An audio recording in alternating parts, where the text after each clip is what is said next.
by no means am I trying to judge your situation. If you really have to do it, by all means do it and do it decisively. Right.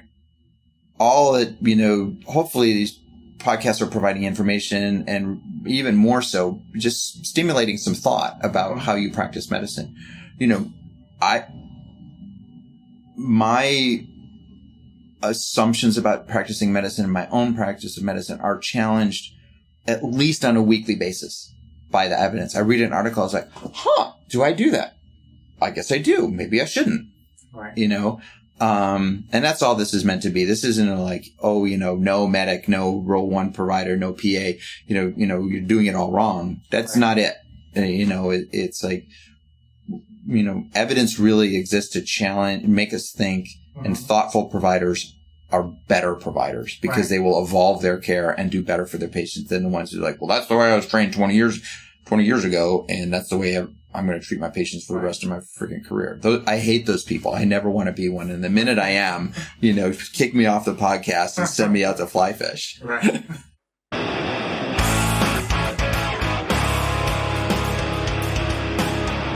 Welcome back to the PFC podcast. The views and opinions you are about to hear are the speakers and do not necessarily reflect those of anyone else. Now on to the podcast. Welcome back to the PFC podcast. This is Dennis, and today I'm with Doug Powell, and we're going to talk about applying evidence-based medicine research into the pre-hospital environment. Thanks for coming back, Doug. Dennis, great to see you. Thanks for having me. The impetus of this is I listened to a podcast that's called Element Rescue. I thought it was a really good podcast, and they were talking about evidence-based medicine and that it might not be, the holy grail that people put it up as.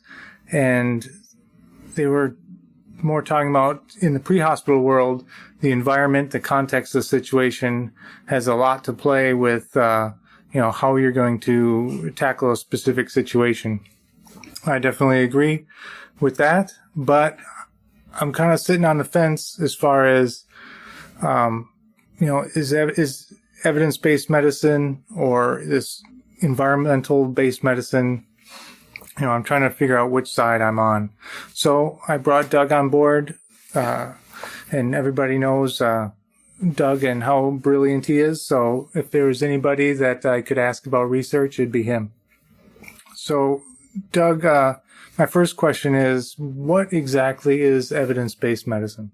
Dennis, great question. I'll try to do a pretty quick overview, and then without getting too much in the weeds, and hopefully give everybody who's listening to this at least a bit of information that they can use if they are reading medical articles to evaluate the quality of evidence, which is what we as providers do at pretty much any article we read. So evidence-based medicine, or EBM, is our clinical practices that are supported by findings in clinical trials. And generally what happens is researchers ask a certain question. And I'm going to use mechanical ventilation just because we're going to get to that later in this podcast, or then may potentially segue into a second podcast. And I think it's also going to become a hotter topic because of some research that was presented at SAMHSA recently. So let's just start getting used to that now. So, I can't remember if it was 1999 or 2001, researchers at the National Heart, Lung, and Blood Institute asked whether patients with ARDS, acute respiratory distress syndrome, would do better if they had normal tidal volume ventilation or low tidal volume ventilation with the so that's the question. Questions are always based on a hypothesis. The hypothesis in this case was that normal tidal volume ventilation, which was sometimes north of 10 liters per kilogram of, 1 liter or 1,000 cc's per kilogram of ideal body weight, whether that increased the risk of trauma to the lungs, ventilator-induced trauma, and that was making patient outcomes worse. So they did this trial to ask this question, and the answer was that the patients with low tidal volume ventilation, so 6 to 8 cc's per kilogram of ideal body weight or less, had a survival advantage. They did better. They were ventilated, for a shorter amount of time. They got out of the ICU faster, and they had a survival advantage. And that's, that is the lodestar of mechanical ventilation trials in history. We still refer to it this day, and most ventilator strategies are still based on that trial. It's held up. It stood the test of time well. That is sort of how you go about framing a research question and a research hypothesis. And then you conduct your trial based on a bunch of things: your available resources, your available funding, and a couple of other considerations, with the highest quality trial being a double blind. So double blind means that the people receiving the clinical intervention and the people providing it both are blind to the intervention, who's getting what, essentially. So let's say it's a drug, let's say I'm the researcher and Dennis, you're, the patient, and you have been randomly selected to get the test drug, not the placebo. Right. So I give you a pill and you take it. I don't know if the pill that I'm giving you is placebo or the treatment that we're studying. You don't know if the pill is treatment or that we're studying or placebo. And I don't know if you've been selected to be in the treatment arm or placebo. That's the double blind. You're blind and I'm blind. That's the double and double blind. Yeah. That's like the gold standard. It's very, very hard to hit. Some treatments, there's no placebo, right? If you're going to operate on somebody's, do a surgical procedure on somebody, there are quote unquote sham surgical procedures, but it's pretty hard to give somebody placebo that looks like the main surgical procedure. So that's one thing. Sometimes you just can't enroll enough people to get the numbers you need for a trial like that. Sometimes you don't have the funding. So you go down the list, and sometimes, there are case controls where, you look back retrospectively as opposed to prospectively at something, because you just, can't enroll somebody. You can't enroll people prospectively. So you go into the record, right? You do a chart review, you do interviews, etc. That's a retrospective trial. I should say that double-blind, prospective randomized controlled trials are the highest standard looking forward. So nobody has an idea that they're getting something before it starts. And that's kind of it. And so there are various qualities of trials. Most clinical trials are not double-blind, placebo-controlled, prospective, randomized controlled trials. They're just too hard to set up, and many questions can't be answered with that. So another indication of the quality of the trial is what's the quality of the journal that it's published in, right? Something that shows up in Journal of American Medical Association or JAMA, probably a reasonable quality trial. And you go from there. But that was a long answer and probably too convoluted for this podcast. You can edit most of that out. No, that's perfect.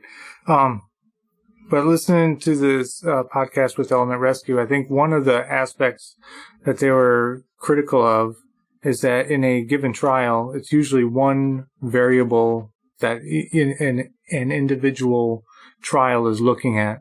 But their point of view was, well, there's only one thing that's being adjusted. In the pre-hospital world, we have multiple things being adjusted at different times. Because of that, evidence-based medicine on its own, anyway, couldn't necessarily match with the given context of a situation. I guess, could you do a trial where you have multiple variables? It's very difficult. Normally, you're right. That's both a strength and a limitation of clinical trials, is you are asking one question, you are testing one intervention. Now you can do with statistics something called controlling for variables. And you always have to pre-select what your variables are. And this is where, doing trials with a good statistician really makes a difference, because, a good statistician will help you develop what variables you want to control for, and ensure that you get those out ahead of time so that you can build them into your study rather than like completing your whole study and thinking, oh, dang, I wish we had controlled for that. What happens when, we treat this patient, and the temperature is, below 0 degrees Celsius, when they're freezing, for instance. If you thought about that beforehand, if you thought about temperature beforehand, you're good to go. If you think about it afterwards, you can't really go back in and insert that easily or that accurately. And what happens, we have the same problem in clinical medicine, that there are, in complicated patients, there are a lot of different variables. We don't have the environmental variables, obviously, but we still have a lot of clinical variables. We're doing, we're adjusting the patient's ventilator because there's some respiratory failure. Well, now he's in renal failure. Now he's in liver failure. How does that affect it? And you do a couple different things. Number one is, for the big questions, you pull in the evidence, sort of like problem by problem. Right?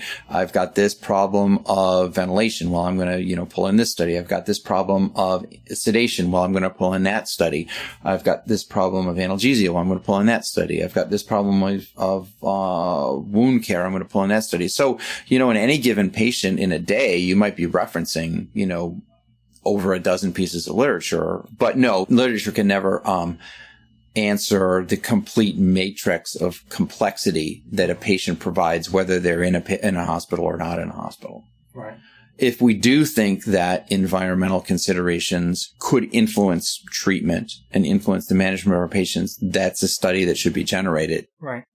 And just because one research question has been answered, and usually if you read the back of them, they have a suggestion of more research in this area is needed. Mm-hmm. You have a crash trial. You have crash 2. You have crash 3. Each time we're teasing out more and more information. So sometimes it's also some patience waiting for these trials to come out. Right. So evidence-based medicine definitely has its place. Is there any room for things that are not evidence-based medicine? Because there's a lot of stuff that we do that does not have direct research on it. Sure. Absolutely. You can't study everything. Number one is there's not enough time. There's not enough money. And some questions are very, very difficult to study, to do a controlled clinical trial on, or even to find the answer in a chart review and do a retrospective. So, absolutely. In clinical medicine, there are best practices. That is actually a level of evidence. It's kind of lower down the scale, but, expert consensus, clinical best practice is actually a level of evidence. This is the way I train, so I'm going to do it this way, or this is what I believe. And that's not evidence, right? But, expert consensus is considered a lower level of evidence.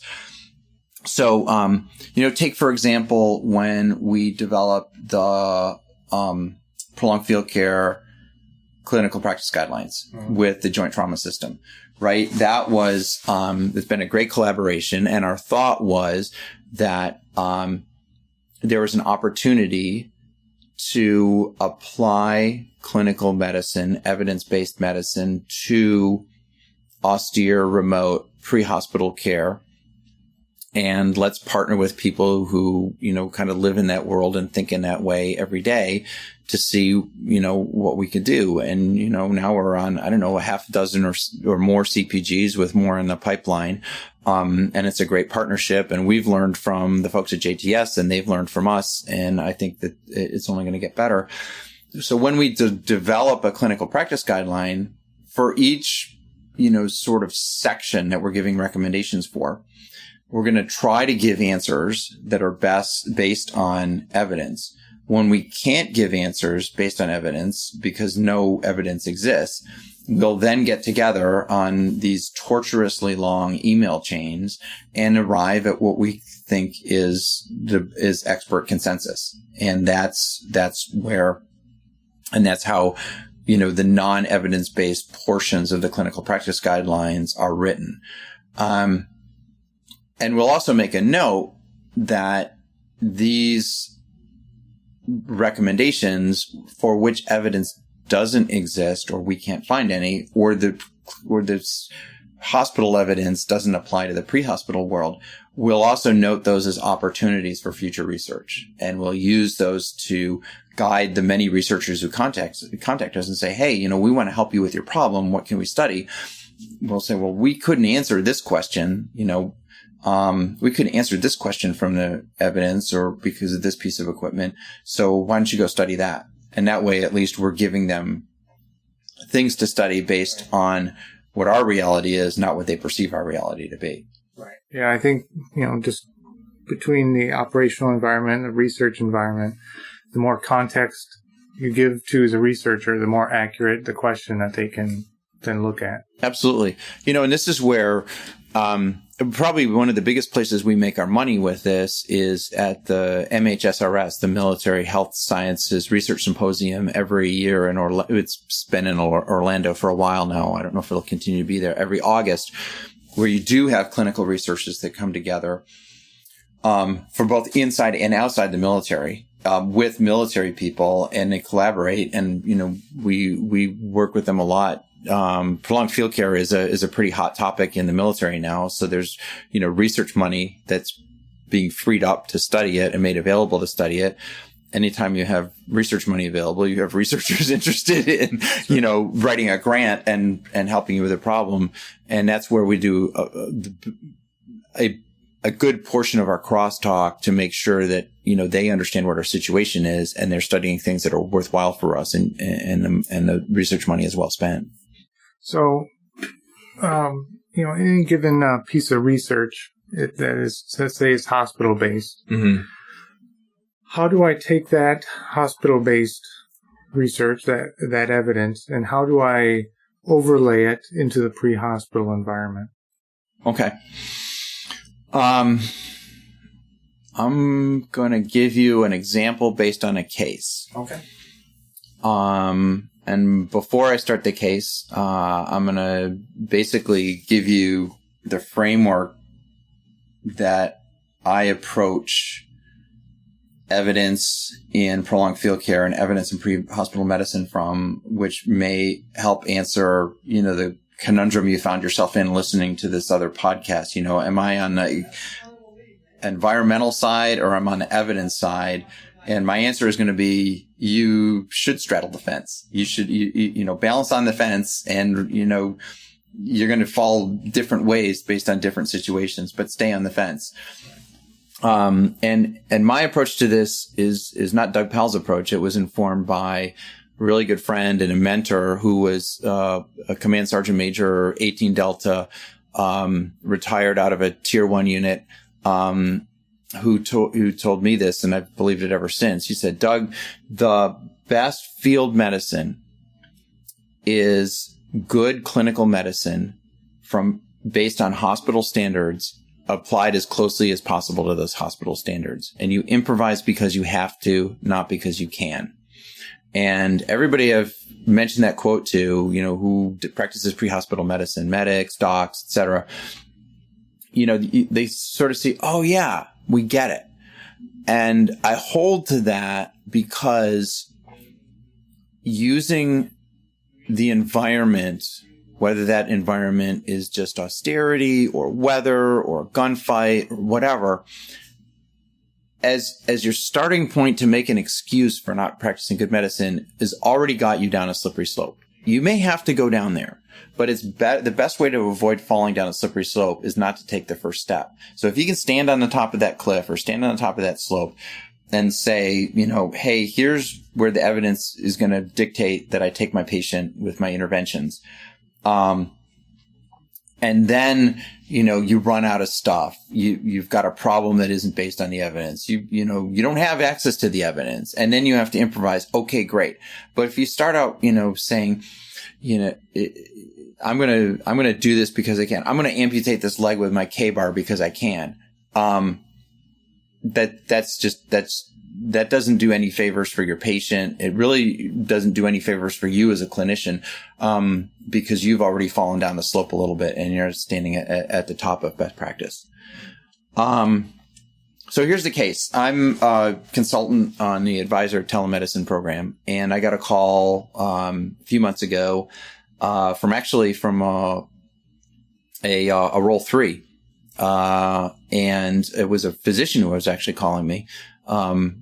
And he had a patient who had a gunshot wound to the head, who had become really, really hypoxic. He had a ventilation question. And so I'm an intensive care doc. Ventilation is what we do. He got through to me on the line, and we kind of talked through the problem. And they said, no matter what we do to ventilate this guy, we cannot get his oxygen levels back up. So he really had an oxygenation problem. He was on a ventilator, but he was having trouble oxygenating. And they had maxed out his PEEP. They had tried a bunch of other stuff that we can get into when we talk about ventilator management more. Basically, they had tried everything they had the capability for at this hospital, and he was failing, and they were having to take him off the ventilator, manually bag him up with long breath holds to expand his lungs again, which we call a recruitment maneuver, to get his sats up into the low 80s before they put him back on the ventilator, recovered from their carpal tunnel syndrome until they could bag him next time. And they've been doing this for 12 hours. So in the 2000 teens, I can't remember the year. I'm not good with years. I'm better with evidence with years. But somewhere in 2013, 14, there had been an article in the New England Journal on the technique of prone ventilation. And prone ventilation is when we put the patient's lungs down, chest down to the table. And I can explain the physiology of that in a little bit. Down to the table. And the idea is you get more expansion of the lungs. You can recruit more alveoli into exchanging oxygen for carbon dioxide with the chest down than with the chest up. And there have been a bunch of these trials. I had read many of them in my training, and they had all been negative. They'd all shown no difference between prone ventilation and normal, supine ventilation. This one was different. It was a positive study. There was improvement in oxygenation. There was a decrease in vent days, decrease in ICU days, and an increase in survival with the intervention arm, the prone arm. And what had happened was, and this is always good, when you see a positive study and you've seen a bunch of negative studies, you're like, well, what's the difference? And often the authors will tell you that in the discussion, which is, if you read nothing else in a study, read the abstract, and the discussion, in the introduction, if you can as well, because that frames the problem. They said, well, we just tried it for longer. All the other studies had been, 4 hours, 6 hours, 2 hours, 12 hours. We tried for 16 hours, and it worked. And that physiologically made sense to me because I know that when alveoli are stuck together because of atelectasis or ARDRs, it takes them a long time to pry them open with positive pressure. So I was like, okay, cool. So I talked to this doc and I said, have you tried prone ventilation? He said, no. We thought about it, but we weren't sure if it would work. We were never really that familiar. Do you know anything about it? And it's like, yeah. And so I talked about the study. They proned the patient. Long story short, they proned the patient. Oxygenation improved within hours. Within 4 hours, they got him off of 100% FiO2 down to 80%. His blood gas was coming up. By the following morning, his FiO2 was down to 60%. His blood gas looked pristine. His oxygen sat had been in the 90s. And so that was an application of knowing the study, knowing the results, applying it to, now this wasn't pre-hospital, but it could be, because you can prone a patient on a cot. You can prone a patient on a litter. You can prone a patient on the ground. And based on that, understanding of the mechanism, I've actually started teaching that as a full-on field care pre-hospital technique because it'll work and improve oxygenation even if you don't have oxygen because you're getting more alveoli into the oxygenation exchange game. How's that for an example? Oh, that's an excellent example. Because, it's not, in this case, a physician talking to another physician from one hospital to another hospital. That's not the issue. Mm-hmm. Because even if this person had been in a pre-hospital environment, it's just the number of tools in their bag would have been smaller. Right. But the same technique shown to be effective in the evidence would have applied in the pre-hospital environment, which is why we're teaching it, and which will go into, an upcoming ventilation clinical practice guideline, because you're right. In pre-hospital, he wouldn't have the ventilator that they had. They wouldn't have been able to do a bunch of the stuff that they had. You would have been able to do, manual ventilation and breath holds with a PEEP valve, and you could have done proning. So this is a perfect example of where the evidence that this, doctor in a hospital hadn't been super exposed to, wasn't 100% comfortable with, right, would have made instant sense in a pre-hospital environment for a medic. Right. Because, at least when I look at some kind of research, I'm looking at, what patient types are they coming in with? What is the context of this research? Mm. And is there any room for me in a pre-hospital version of this? Right. Is the patient with an injury severity score of between this and this? The patients are between the ages of this and this. Does that at least somewhat fit my patient? Mm-hmm. But as far as the technique, does the research apply? It depends. I think, in this case, proning, it wouldn't have mattered, if he was in an ICU or he was in a ditch. The evidence said, yeah, this will work. It's right. How many tools did you have to use to get to that point? Pre-hospital, you'd had a lot fewer tools, a lot fewer techniques, but yeah, it would have worked just because it's positioning.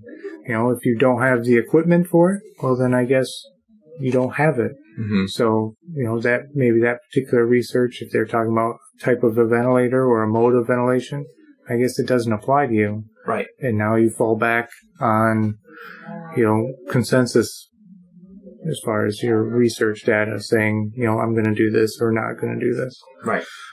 So I think it's just more comfort in not saying, I only practice evidence-based medicine. Well, I don't think that's true.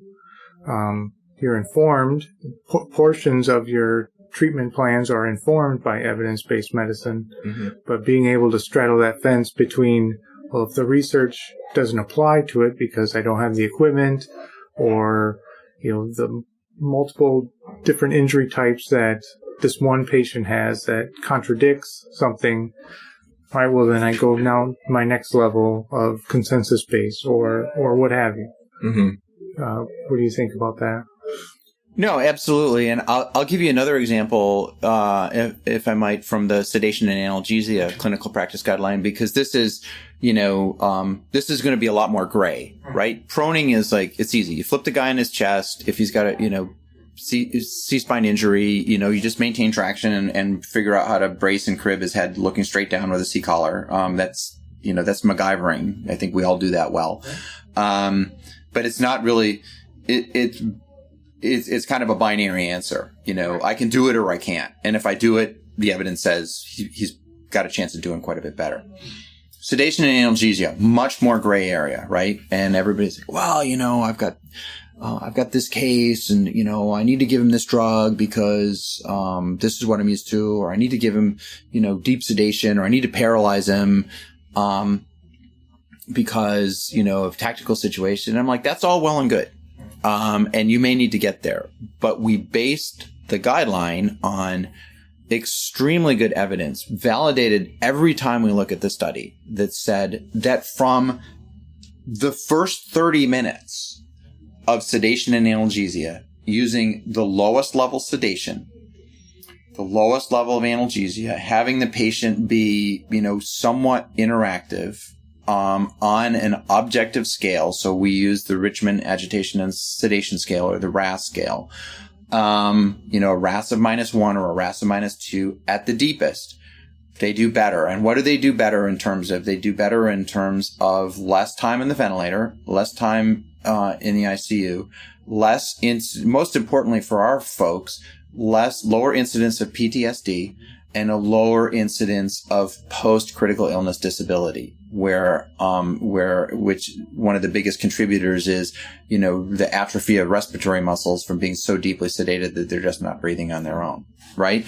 And so I just read a study recently where, they talk about now the golden 30 minutes of initial sedation, or the golden hour. I can't remember if it's 30 minutes or an hour of sedation and analgesia, and where patients that got high doses of initial sedation and analgesia, even in that first 30 or 60 minutes, still had worse outcomes on the disability and the PTSD scale than those who were at their goal as early as possible.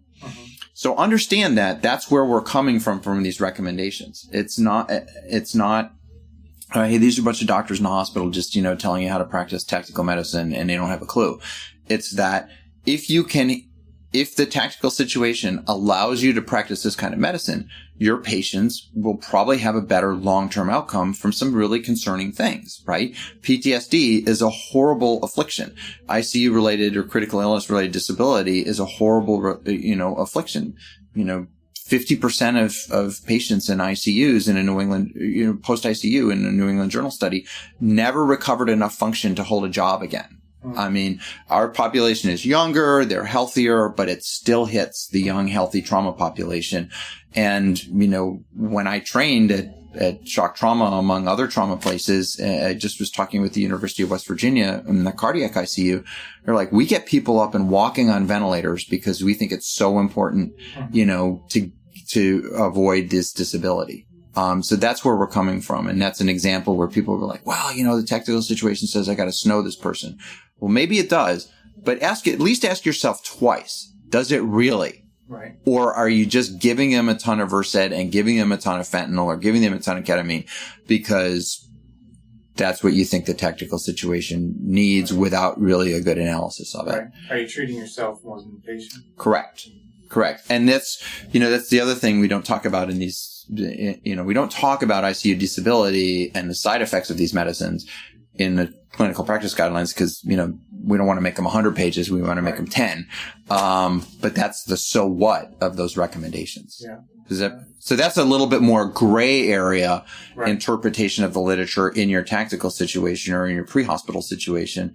But I would submit that many of the patients in that situation can follow the best clinical guidelines, and some that don't, could, if you just taken another beat, if we'd just taken another beat, checked our own pulse and said, well, yeah, let's give this a try first. Right.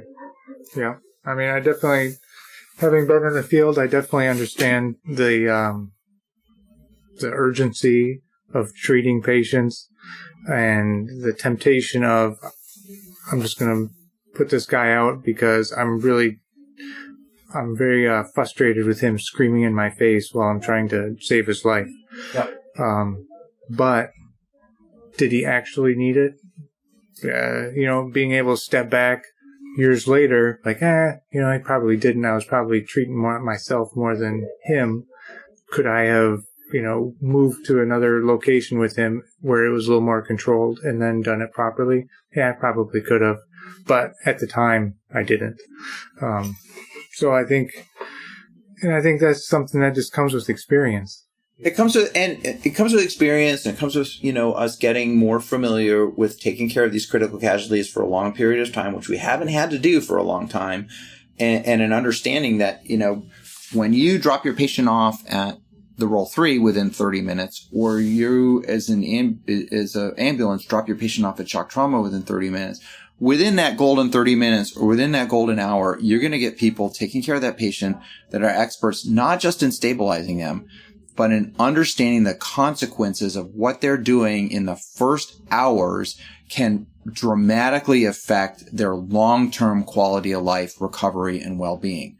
And when that now falls on our medics and our Role 1 providers in prolonged field care, that's something that we need to do a good job of explaining, because what you do in that Role 1, what you do in that team house, what you do on that non-traditional evac platform in those first hours can dramatically affect the recovery, the quality of life, and the well-being of your casualty. It was probably your teammate or your buddy. Hopefully your teammates are your buddies. Right.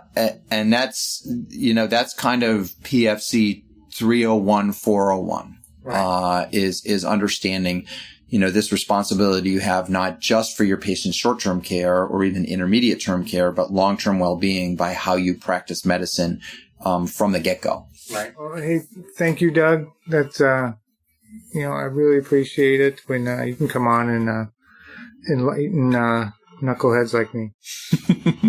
Thanks for having me, Dennis, and thanks for keeping me on my toes, and appreciate the invitation. Too easy. That's it for today's podcast. Be sure to go to our website, www.prolongfieldcare.org.